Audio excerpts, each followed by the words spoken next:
Good evening, friends. We will continue with part 3 of my session on law of attraction today. We had stopped yesterday with the seven spiritual laws getting expanded to 33 spiritual laws. The 7 laws which were there in the book of Kybalion was extended to 33 universal laws, of which 12 were called the fundamental laws or are called the fundamental laws, and 21 are called what? The sub-laws. Okay. Now we will take up with part 3. In our previous session, part 2, I had mentioned, I'm repeating, one of the 7 spiritual laws in Kybalion, the principle of correspondence, which is, I repeat, as above, as below, so above. The principle embodies the truth that there is always a correspondence. What is correspondence? I mentioned is a relation between the various laws. These are also closely related to the first principle of mentalism. We also describe what is mentalism, and it states that what we hold in our thoughts and mind will become our reality. It explains the many planes of existence. What is a plane? A plane is conceived as a subtle state, a subtle level or region of reality. Each plane corresponding to some kind of or category of being, including those of the lower and higher vibrational frequencies. So before we proceed, I will repeat what is a plane.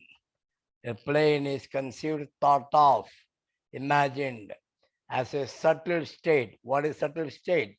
It is not evident very clearly. Subtle state means, but it exists. The state exists, not easily visible or perceivable. It is there. We all may not be able to perceive it unless you look for it. State, subtle state or level or region of reality. Each plane corresponding to some type or kind or category of the being, including those of the lower and higher vibrational frequencies and how they are connected. Now this first line itself talks about the many planes of existence. What is existence? There are 4 levels of existence as described in the yoga practice. Existence is the ability of an entity. What is entity? Entity is something that exists, can exist separately, independently from something else, and has its own identity. Nowadays, the words you use is standalone. So existence is the ability of an entity, something that exists separately from something else and has its own identity, to interact with physical reality. In philosophy, it refers to the philosophical property of being or existence. So you have to know what is entity, you have to know what is existence. These words we may not be using every day for laws of attraction. These are introduced here in my session just to show how vast can be the topic of law of attraction. If you are really interested, sky is the limit to go deeper and deeper and deeper. Now I should not say deeper, When I say related to sky, I should say higher and higher and higher. So in yoga, existence is there in 4 levels of existence. What is existence? It is the ability of an entity. What is an entity? Something that can exist separately, stand alone from something else, and has its own identity to interact with physical reality. That is existence. Now, what are the 4 levels of existence according to yoga practice? First one is the manas, which is the mind, manas. Second one is the buddhi, the intelligence. Third one is the chitta, memory or consciousness. Fourth one is ahankara, the individuality, the ego. All the above, I repeat, are very interesting, but beyond the scope of today's discussions. We don't need this in our everyday practice of law of attraction. Those who are delving into very great depths or going very high, they will only need to know all these things. If your simple aim is to learn and apply the law of attraction for your intended purposes, these things you should be aware, but you need not go into depth. Now, correspondence, we already discussed, is a basic relationship found between 2 levels of existence. We know now what is existence. Do you know what is relationship? So the correspondence word get defined once we know these 2 words. Ontology, frequently used, a philosophy of existence, seeks the classification and explanation of the entities, that which exists separately with its own identity. Ontology concerns the claims about the nature of being and existence, again philosophical, not required for our day-to-day practices. Now coming back, the universal spiritual laws, as already stated, were first listed in the Kybalion, the book of Egyptian and Greek philosophy, which listed 7 laws of the universe, and which later on some others have expanded it to numerous further classifications. Now, regarding the expansion of the 7 spiritual or universal laws, mention is made. I have to refer you to a book called The Light Shall Set You Free. This book is available in the net, freely downloadable. Okay, I cannot send you because I will be caught for copyrights. I have it. You can also have it. Search for it. The Light Shall Set You Free lists all the 33 universal laws.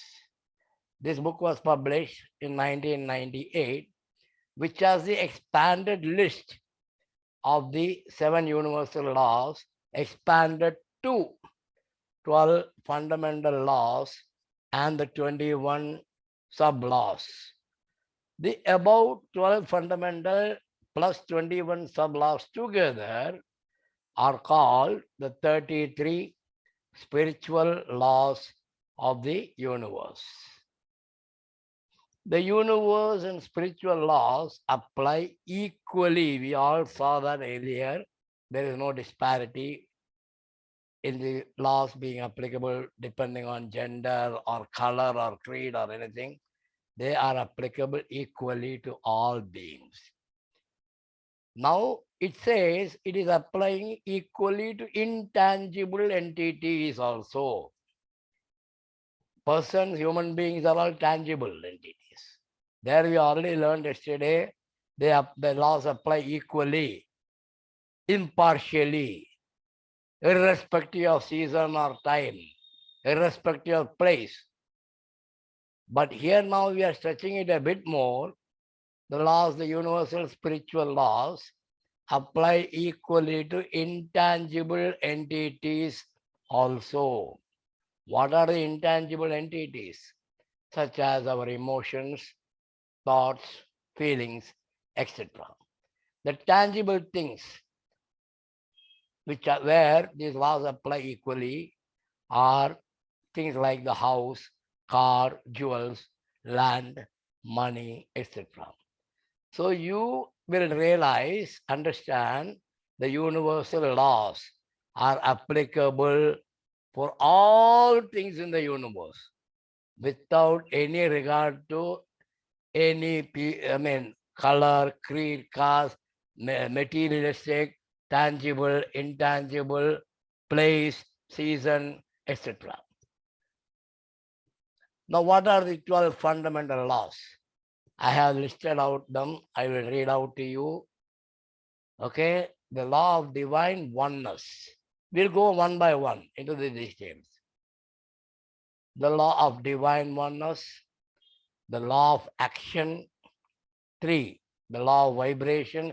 See, out of these 12, we would already studied something in the 7 laws, universal laws in Kybalion. Some are getting repeated here. Don't bother. We'll learn more. We'll by heart more if we go through it again. So I'll start with 1, the law of divine oneness, the law of action, the law of vibration, the law of correspondence, the law of cause and effect, the law of compensation. Next, the one in the red is what we are going to delve in detail. The law of attraction, our topic now. The law of perpetual transmutation of energy, the law of relativity, the law of polarity, the law of rhythm, the law of gender. You will notice going in the reverse way, gender, rhythm, polarity, relativity, transmutation, attraction, compensation, cause and effect, correspondence. We already learned all these things to some extent, but here, in this, when it is listed in the 12 fundamental laws again, we may be repeating some of this. Still, it is worth it because we will never forget it. Starting with 1, the law of divine oneness. What does it say? It says, we live in a world where everything and everyone is connected to everything and everyone else. Simple. Divine oneness.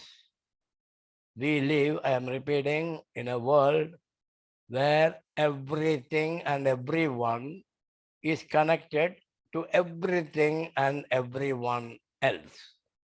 Every single thing we are doing, saying, thinking, believing affects others around us as well as the universe we are part of. Why? Because we are all connected. We are all individually connected. We are also connected to the universe. What we do, think, believe affects all those around us, including the universe, because we are all connected. That is the first law of the 33 laws of the universe, the law of divine oneness. The first and foremost fundamental law of the universe is the law of divine oneness, I am repeating, which highlights the interconnectedness of all things. It says that our every thought, action, and event is in some way connected to anything and everything and everyone else. This law can be affected. How do we bring about this? By being kind to others and recognizing that we are all one. There will be something, somewhere we'll feel, how can I show more compassion and acceptance towards someone whom I don't even know? When you start asking yourself that questions and without anybody's help, you try to answer such questions to yourself, you will be able to affect this law of oneness. It requires practice. Okay. Then the second law, the law of vibration, Again, we have seen this earlier. Everything in our universe moves and vibrates. These very same principle of vibration apply in our physical world through our thoughts, feelings, and desires. Everything has its own specific vibrational frequency, from sounds to things, and even our thoughts. Your vibration, like we already said so many times, will attract like vibrations to you. Positive vibrations will attract positive vibrations, and never positive will attract negative. This applies to matter as well as one's personal frequency. Now look at this example. We said matter will apply to matter. What is matter? Things which are not live. I'll not say tangible, intangible. Things that are not live, like a car or a building or money. That is matter, I will say. The law of vibration applies to matter as well as one's personal frequency. Example, you may be able to receive money, but you can't hold on to that. Not that you are butterfingered, not that you are not able to grab the money, but the money doesn't stick on with you. So you may be able to receive the money, but you can't hold on to it because you could be operating on a lower vibrational level when it comes to holding on to your money. So unless you have matching vibrations with the money you are holding, the money will not last with you. It will go away from you, or you will go away from the money. So there is something, a topic which will come later, vibrational match. To manifest, to achieve anything, we should have a matching vibration. That will come to later. Because the vibrations are not matching or the vibrations are lower, you are not able to hold on to the money which you have received. If you want to elevate your frequency whereby you can hold on to that money and match that vibration, you should practice yoga or chakra healing, etc., which is a topic dealt separately in some of my webinar, not in this webinar.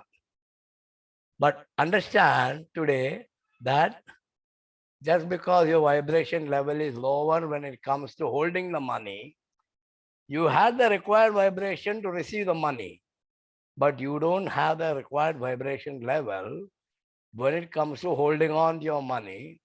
That is why the money is not lasting with you. That's why you are losing the money. Suffice to understand it now. You can improve your vibrational level by practicing yoga or chakra healing and such things. Third, the law of action. To succeed in law of attraction, we must take inspired, real, positive, that is inspired, not just an armchair action. Take positive action, real, to succeed in the law of attraction. To manifest, which I said is achieve, get, produce, bring about. That is the meaning of the word manifest. To manifest the things we desire, we must engage, we must act which support our desires as well as our thoughts, dreams, and words and emotions. Chumma wishing will not get you the things you want. You should wish, you should believe, you should act. Then the time will come when you will receive. So wish, believe, act. The last stage is the receive. There's one more stage will come to grateful. Be grateful. Once you receive, you have to be grateful. That I'm not mentioning now. We'll come to it later. So the law of action states that we must engage in actions which support our desires and wishes, in addition to just wishing to manifest the things we desire, to produce, to get the things we desire. Actions are simply energy in motion. If you are not acting, you are not moving, so the energy is almost the motion of energy is very slow. Inspired action, as I said, is action that supports our desires and goals. And that kind of action is mandatory, is required for manifestation, not idle thoughts. You cannot just sit back and wait for a miracle. You need to be a go-getter. Okay, then what is the law of action? Now this is different from law of attraction. Please note that. What is law of action? The law of action states that we must take action in our lives to see things happen, to see changes happen. If you don't take any action, nothing will happen. So every action we take creates a result. The law of action says that if you do nothing, nothing will happen. Repeat, if you want to change anything, if you want to manifest anything, if you want to produce anything, get anything, receive anything, you should act. You should do the required action. Then only you will get what you want. Closely related to the law of attraction, the law of inspired action is all about taking those real possible steps to invite what we want in our lives. Same thing, put in different words. Often, the inspiration comes from within, not from the pressure of your family or friends, but it should come from within. Inspired action is that gentle internal nudges, தள்ளறது, உந்தறது, தள்ளறது, internal nudges that you feel, which keeps pushing you internally to take action. That is inspired action. And inspired action is when you do something because you feel strong inner urge to do it, not because others are telling you. It's like you say, people say, I got a gut feeling. The feeling is not enough. The feeling should push you to act. And that action, the act is not going to be a small one. Once you act on the nudges or the feeling, the gut feeling you are getting, it is going to be a giant leap towards your dream desires. Don't stop acting. Develop the feeling to act, then you will move towards achieving your dream. Practicing this law is all about, see, you may have to slow down a bit, getting quiet and creating space for internal guidance. You are not going to depend on anybody for inspired action. It is all your thoughts, your beliefs, your gut feelings, which is going to push you to take the inspired action. Now, for that, you have to create space. What is creating space? Within your brain, within your mind, there should be space for these new feelings or new energies or new vibrations. If your brain is already cluttered, like a computer cluttered with old junk stuff, it may not have space to enter your brain and help you. You should clear the clutter. So for that, we should learn how to let go of our need to arrange and control. See, what happens even before we start getting, there are many of us who will plan, where will I put this, where will I put that? Take the case of a house. People are going to buy a new house. They'll start dreaming.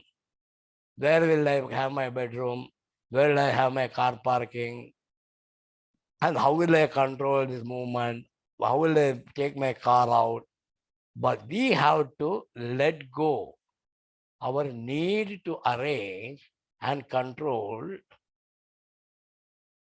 how things will work out, and are instead of open to all other possibilities. Once you remove this feeling of controlling, you will get the required space that will open you to more possibilities, because it makes room for new ways of achieving the goals that we might not have considered otherwise. Why we are not considered otherwise? Because there was no space. You were planning of controlling. You were planning the hows and whys and ways of doing things, instead of trying to find new ways of achieving your goals. So let go of all unwanted things from your mind. Concentrate only on what you want, the ways, new ways of getting what you want. So that will help you to practice this law. The law of correspondence, fourth one. You have studied something in this. It says, as already said, as above, so below, as within, so without, as you are inside, so are you outside. Simple example, you cannot be good inside and bad outside. If you are good inside, you'll be good outside also. You cannot pretend to be good outside when you are bad inside. However, whatever pretension you do, it will be evident for others who are watching you carefully that once you are bad inside, you will be bad outside also. Because that is against the law of correspondence. As you are inside, so are you outside. Vibrations, energy, light, and motion will all have their corresponding principles, which is relations between two levels of existence. Everything on the physical plane, we have seen what is a plane already, has a corresponding principle out there in the universe. Now, talking about this, I want you people to, as an exercise, the difference. Somebody says is happening for you and not to you. What is the difference? I am not going to tell you. You people try to decipher, mark the difference, understand the difference yourself. It is happening for you, not to you. You can write it down, think about it for 1 or 2 days and come out with answers. So you would have heard why it is happening for me, why it is not happening for others, why it is happening to me only. You would have heard these sentences. But what is the difference?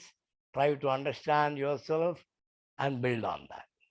Maybe after 2-3 days, you come and tell me what is the difference you are located between what is happening for you and what is happening to you.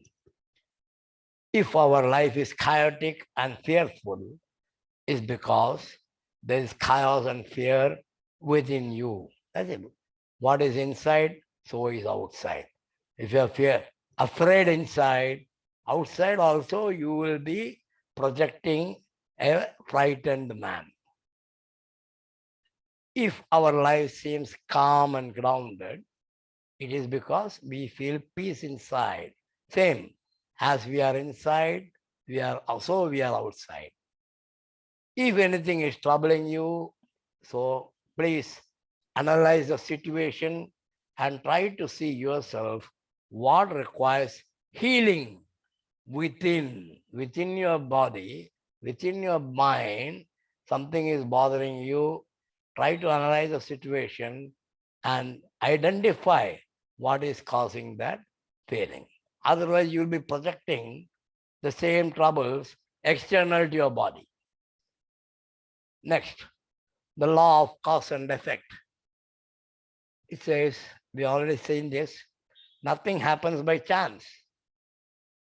We reap what we saw, very old saying.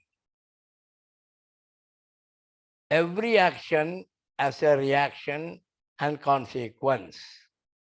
Like Newton's law, every action has got an equal and opposite reaction. Something similar to that. Every action has a reaction and a consequence. What we put out there, means outside in the world, we get back, like similar to the returns of not only our karma. Karma is too far-fetched, maybe not in the present life, maybe because of the past life.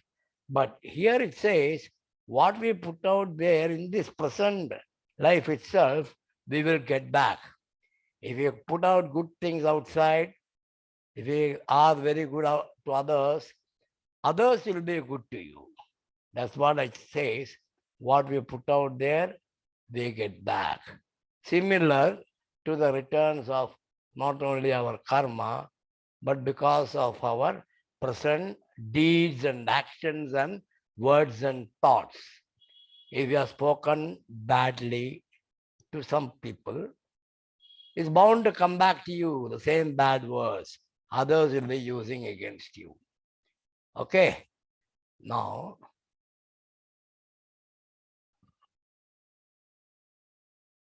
this law highlights the direct relation between actions and events. We often cannot see the don't expect the reaction effects immediately after the action. We cannot see the effects as soon as we act, because the energy, 1 minute, we often cannot see the effects soon because the vibration, that energy you put out there has a ripple effect. If you are coming from a place of anger, you put the energy out there, you will eventually be affected as a result elsewhere, not necessarily in the same place. Like if you are got fired by your boss, you will not get angry there because you cannot afford to get angry at the boss. But you will come back home and start screaming at your family. That is the delay. You cannot see the reactions, the results as soon as the action is done.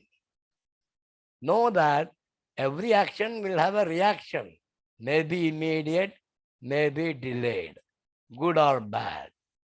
Whether the action is good or whether it is bad, it will have a reaction. What you put out there may not come back to you at that moment. There can be delayed reactions, but there is bound to be a reaction. Next, the law of compensation. As for similarly to the law of cause and effect, what we put out, we get back by way of abundance in all areas. What does it say? By helping others and taking positive actions, great things will come back into your life. If you help somebody, somebody is going to help you, but not immediately. It's bound to happen. If not today, tomorrow, you will get back whatever you have given today. We will be compensated for our good deeds. Give your heart and soul to everything, because you are going to receive it very soon. If not today, it will be given back to you the same dosage, if not more or less. The law of compensation relates closely to the law of attraction and the law of correspondence. You reap what you sow. I think all of you would have heard about it hundreds of times. Is the main takeaway in this law. What is takeaway? The benefit, what you can draw by applying this law. The law stating your efforts will always come back to you positively. You do something good, good things will come back to you. If you do something bad, bad things will come back to you. Never you do something bad and good things will come back to you. No. Maybe by killing somebody, you may make some money today. But your bad deed is going to come back to you in many, many ways at any time. You may not have the money forever. You lose. So if you are seeking something, you must contribute in the same way towards your goal. If you want something good to you, you do something good. The law of attraction, our topic. What we think about, we bring about. The very first definition, similar to the first definition we started with. Our thoughts become things. Again, a very old definition and saying, all our thoughts, feelings and words and actions are producing energy, which in turn attracts like energies. Not attract like energies, it is attract like energies and like things into our lives. Negative or positive, like attracts like. Okay, it can be negative, it can be positive, it can be both, it cannot be positive energy of yours will attract negative energy, never. If you are putting out negative energy, you will attract only negative energy. 8. The law of perpetual transmutation of energy. Transmutation is transformation. Energy cannot be destroyed or created. You can change it from one form to another. So everyone has the ability within them to transform their life by applying the universal laws and changing their energy. It's up to us to do it. Higher vibrations consume and transform lower ones. You see in the next slide, what is the meaning? Each one of us can change the energies in our lives by understanding the universal laws.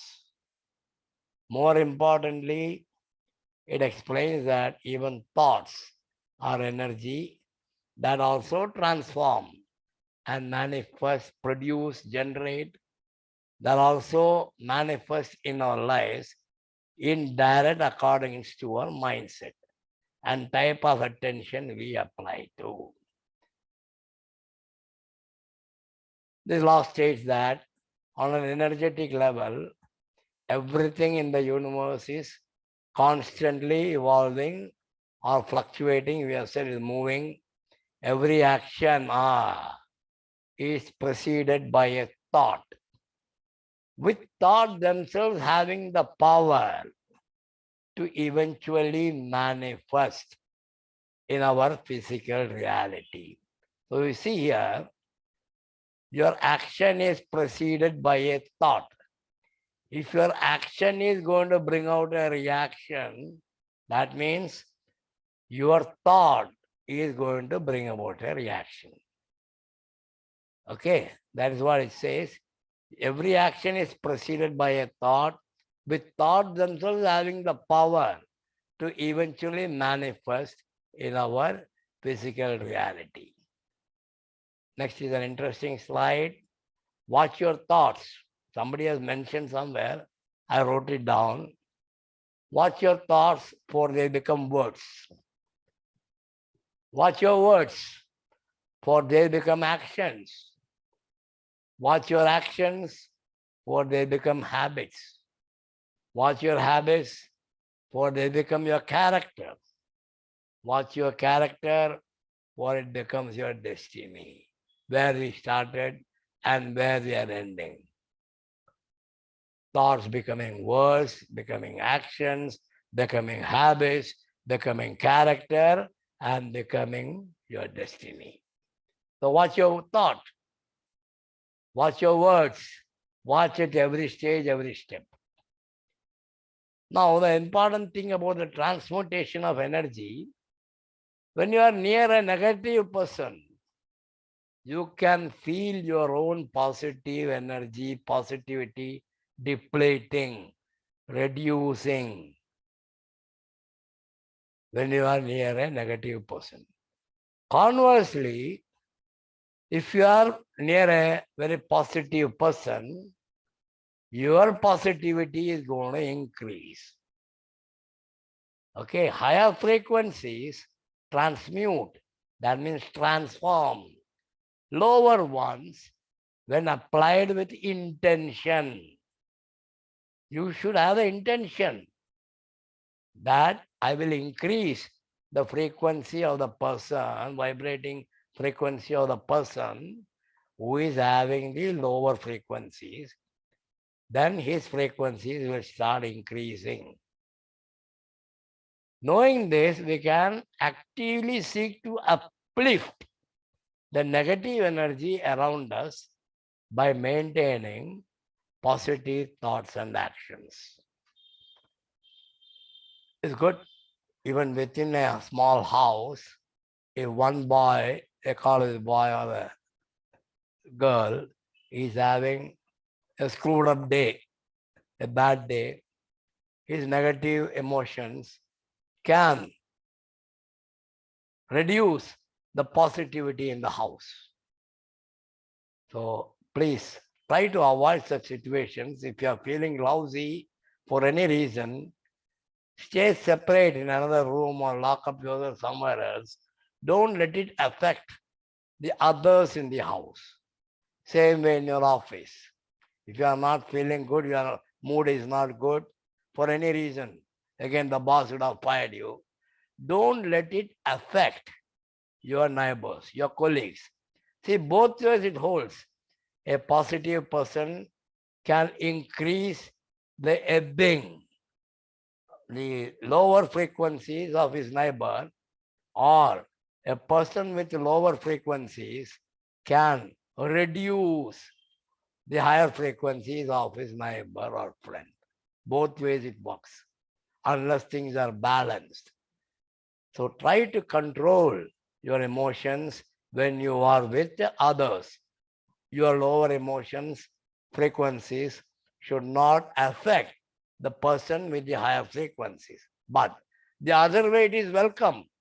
The person with the higher frequencies can try to uplift, increase the frequency of the person with the lower frequencies. That way it is good. This law suggests that we are inclined, the law of relativity, before that I jumped ahead one. When we are near a negative person, you can feel all this we discussed. Okay, the law of relativity. Everyone has challenges. We are all given challenges for a reason, opportunities to learn and grow. I think if people understand challenges are opportunities to learn and grow, I think the complaints in the universe will get reduced. I can't do this. It is too tough for me. It is too heavy for me. If you can digest the fact, these are hard work is give an opportunity to learn and grow, will help you to stop complaining. These challenges are sent to strengthen your inner sight, inner feelings, vibration. The light is a wrong word there. Strengthen our inner frequencies, inner feelings. The law also wants us to look at other people's challenges and problems worse than ours, so we can gain perspective. What we do normally, we look at persons who are well-to-do, better than us, richer than us, and start feeling lousy inside. Have a look at the other people who are compared to us not well off, relative. So that's why we can gain perspective, and it's all a relative. How we look at things. If you look at them as inferior, they'll be inferior to you. If you look at them as better off, they'll be better off to you. It is all relative. This law suggests that we are inclined to compare things in our world, but in reality, everything is neutral. Relativism exists in all things, and in the end, meaning comes down to our perspective and perception. How we perceive things, that is what is going to relate, compare, based on that only. Don't chumma form opinions, as I told yesterday, without knowing the context, without knowing the background, without understanding why they are better off, why we are better off, depending on with whom you are comparing. Then start to bring it neutrality. You can do it. Then applying this law can help us to know and appreciate the tougher parts of our lives with greater compassion. For example, if you are feeling ungrateful for our living situation, ungrateful to whom? We'll feel ungrateful mostly to God. We keep asking them, oh God, why you are doing it to me? Why you are not kind to me whereas you are kind to others? Sometimes you may be ungrateful to your boss. Sometimes you may be ungrateful to your partner for our living situation. It could be because we are comparing our conditions with someone else. I repeat, before comparing, know the background, the context, evaluate, analyze, find out what are the different things they are having, not monetary or anything, and that is different from your feelings, due to which they seem to be better off than you. Are they really better off? 99% no. It is only in your mind, in your feeling, they appear to be better off. Instead, if we start appreciating what we have without comparing, it will be a wonderful life for us without comparing it to someone else. Be happy with what you have. Try to improve, but don't compare. Okay? The law of polarity is again something we have seen. Everything in life has an opposite. Good and bad, love and hate, warmth and cold. All these are like two sides of the same coin. That is the contrast and clarity. All contrasts bring more clarity, because you will be able to appreciate the contrast only because unless there is clarity in them, you will not be able to appreciate the contrast. Opposites are just two extremes of the same thing. They might differ by degrees, we said yesterday, but they occupy the same spectrum. Finding a balance between the two ends is usually the best way to create a happy existence. Balance your life, balance your thoughts, instead of just comparing. I'm not saying you should stop comparing, but compare in a healthy way so that it promotes you, it motivates you. It should not demotivate you. Compare in a healthy way. When you know what you don't want, that's what I said in the next previous sentence. 1 minute. When you know what you don't want, In turn, you will know what you want. So, in simple English again, if you are facing a difficult situation, like a poor financial condition, or a health problem, tune into what opposite looks like, which can reveal a new perspective or lesson. Focus on the good things you want. The law of rhythm, again we discussed yesterday, everything moves and vibrates to certain rhythms. It is not exactly the sound. Rhythm here is standing for implying the repeated periodic movements. That is the meaning it conveys, the rhythm here, not exactly the sound. This can be seasons, cycles, stages of our development, and patterns are happening in the universe. We need to stay in flow throughout these rhythms of life. One.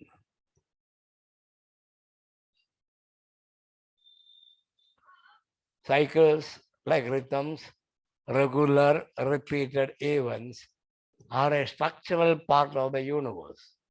Physically, you can think about the seasons on Earth. Naturally, we always try to stick to one way all the time. We don't like to explore. We will never go against the rule. We will go only through known ways. We cannot explore the unknown territory. We try to stick to one way all the time, whether we are thinking about our health or even productivity, or even commuting between home and workplace. But do you think it can work always like that? We will not be able to maintain the same route to our office every day. This is not sustainable, and therefore we compromise. That's what I'm coming to. Life will always go up and come down, ebb and flow like the tide. It moves with the years, the seasons, the stages of development, etc. It is unrealistic to expect things to only move on fast forward mode. It can slow down. It can change direction. It cannot be always unidirectional and in the same fast forward mood. You settle in and move with the currents, with the flow, not against them, for maximum flow and ease. So you have to go with the flow. Try not to go against the flow of events. Take note of your inner rhythms. You have to make mental notes and try to work with them instead of fighting them. If you are feeling tired, it is better to give yourself some rest instead of forcibly moving against the cycle. The law of gender, again, something we have discussed. Everything and everyone has a feminine and masculine principle and energies. This is how creation happens in the universe. We must all find the balance, already said, between the two to master our life. Repeating, everything has both masculine and feminine energy.